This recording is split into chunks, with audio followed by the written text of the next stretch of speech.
जय जगन्नाथ सांग मैंने आसंता काली हूँ प्रभु जगन्नाथंकर पवित्र रथयात्रा।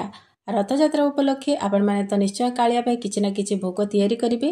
तो ये पिठाटी को बनातु। पिठार ना हूँ मांडुओ पिठा। 56 भोगर गोटे बनवा बहुत सहज। घरे जहाँ भी सामग्री अच्छी से सब सामग्री बनिकी रेडी हो। नमस्कार, सस्मिता कुक्स चैनल आ गोटे नुआ रेसिपी सहित आपण मानक अनेक अनेक स्वागत करुच्ची। आज ये भोग रेसिपी बनवाई बेसी समय लगभग 20 ରୁ 25 मिनिट समय लगे। तेल डेरी न करिकी आज वीडियो आरंभ करवा।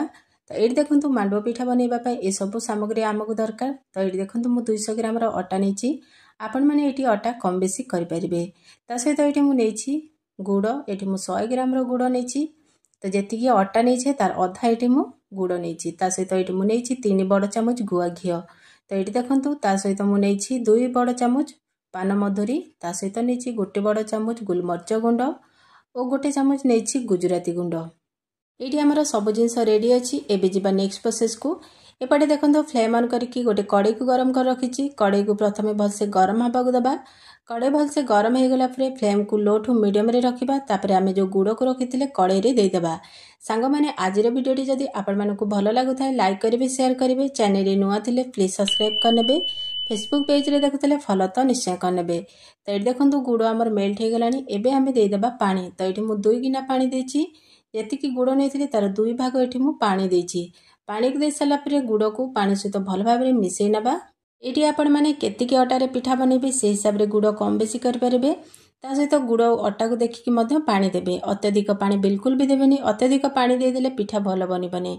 तो देखो गुड़ पानी बढ़िया से मिसी गलानी। एबे पकेबा आमे 1 चामच गुजराती गुंड। तो देखो 1 चामच गुजराती गुंड पकेछि। ता सहित पकेबा 2 चामच पान मधुरी। ता सहित पकेबा 1 चामच गोलमरिच गुंड। तापर पकेबा 1 चामच घी। तो आम 3 चामच घी रू 1 चामच घी देले। ता सहित पकेबा अल्प टिके लुण। जेहेतु मीठा जिस बनाऊे तो मीठा को टिके सी बालांस कर से निश्चय लुण पकेबे। तापर ये सबको टिके बढ़िया से गोलई नबा और 1 ରୁ 2 मिनिट पर्यंत फुटई नबा। ये देखो ये पानी फुटबार पाखापाखि 1 ରୁ 2 मिनिट हो गलानी। एबे आमे फ्लेम को लो रे रखिबा। तापर आमे जो अटा को रखी अल्प अल्प पकईकी ताको बढ़िया से जंती नबा। ये जंतणी को बनइला को फ्लेम को बिल्कुल भी हाई करेंगे, लो रे रखिकी ही जंती नेबे। तापर धीरे धीरे एमती ताको बढ़िया से जंती नेबे। ये देखो किछि समय पर जंतणीटा प्रस्तुत हो जाइए। एबे आमे फ्लेम को ऑफ कर दबा और जंतणी को टिके एमती खेले नबा। किछि समय खेले सारला परे आमे गोटे प्लेट रे ए जंतणी सब को काढी रखिबा।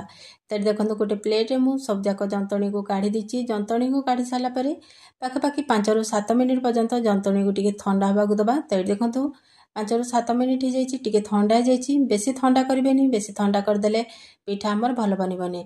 टिके ठंडा हो गला पकेबा 2 चामच घी। घी को पकई सारा एमती उषुम उषुम थब। ये जंतणी को बढ़िया से आम जमी अटा चकटुचु ताको चकट नबा। ये आम पाखापाखि 3 ରୁ 4 मिनिट पर्यंत ये जंतणी को बढ़िया से चकट नबा। जंतणी को जिते बढ़िया से चकटिब पिठा सेतिकी भल हम। आ जदि भल से जंतिबे नहीं पिठा बनइला को सी फाटिजिब। तो देखो पाखापाखि 3 ରୁ 4 मिनिट हो गलानी। बढ़िया से आम जंतणी प्रस्तुत हो जाइए। हाथ को पूरा तुला परी नरम लगुच। एमती ही जंतणी आमको दरकार। एबे आमे आर छोट छोट बॉल सब बनै नबा। ये आपण मानकर पसंद अनुसार पिठार साइज ये छोट बड़ करेंगे। तो ये मुझे गोटे छोट साइज गुड़ा नहीं। प्रथमे ताकू राउंड शेप दबा। तापर हाथ रे टिके एमती चेप्टा कर नबा। तापर चारिपटे एमती ताकू बुले नबा। तो ये देखो केते बढ़िया से पिठाटा आमर प्रस्तुत हो जाइए जेमती आमर काकरा पिठा। तो ये प्रोसेस रे देखो पिठा सब मु बने नहीं। पिठा कोठू भी टिके भी फाटी नहीं ना क्राक है नहीं। केते सुंदर देखा जाउची पिठाटी। ये प्रोसेस रे सब जाक पिठा आमर एटी प्रस्तुत हो गला। एबे चलंतु पिठा सब को आमे फ्राई करनबा। तो पिठा सब को फ्राई करबा पई एपटे देखो फ्लेम ऑन करिकी कड़ाई रे मु तेल गरम कर रखी। कड़ाई रे तेल को प्रथमे भलसे गरम होगा दबा। ये देखो तेलटा बढ़िया से गरम हो गलानी। एबे आमे पिठा सब को गोटे गोटे करी पकेबा। तो प्रथम रू अधिका करी पकेबानी। कड़ाई रे जेतिकी धरिबो सेतिकी ही पिठा पकेबा। अत्यधिक पिठा पकई देले से उल्टीला को फाटी जिबार संभावना थाए। तो देखो पाखापाखि 5 ରୁ 6टा पिठा मु एठी पकई देछि कड़ाई रे। पिठा छाणिला को फ्लेम को बिल्कुल भी हाई रखिबेनी, लो रे रखिकी पिठा को छाणिबे। जदि हाई करदेबे पिठाटा ऊपर पटे लाल हो भीतर बिल्कुल भी सिझिब नहीं। तापर गोटे आमे छणा नबा। छणा साइज रे एमती पिठा उपरे तेल सबको स्प्रेड करदबा। तो देखो पाखापाखि 2 मिनिट हो गलानी। 2 मिनिट पर पिठा सबको एमती गोटे कंटा चामच साइज रे उल्टे नबा। तो देखो पिठा सबको मुझे उल्टे नहीं। पिठा को आमे पाखापाखि 5 ରୁ 6 मिनिट पर्यंत लो टू मीडियम फ्लेम रे ताको एमती उल्टे पलटे की छाणी नबा। पिठाटी छाणी होबा पई पाखापाखि 5 ରୁ 6 मिनिट समय लागिबो। पूरा लाल हवा पर्यंत पिठा को आमे बढ़िया से छाणी नबा। ये आमर पाखापाखि 5 ରୁ 6 मिनिट हो गलानी। तो देखिपारे पिठाटी आमर बढ़िया से प्रस्तुत हो जाइए, केते सुंदर कलर देखा जाउची। एबे आमे पिठा सबको गोटे प्लेट काढ़ी नबा। आउ बाकी जहाँ पिठा रहिला सेम प्रोसेस रे सब जाक पिठा को छाणी नबा। तो देखो सेम प्रोसेस रे सब जाक पिठा को मुझे छाणी कि आसी। तो ये आपण मैंने देखिपारे पिठाटी केते बढ़िया से प्रस्तुत होती, ऊपर पटे पूरा क्रिस्पी भितर पूरा नरम। तो ये प्रोसेस रे गोटे थर निश्चय बनातु और कालिया पाखे भोग लगातु।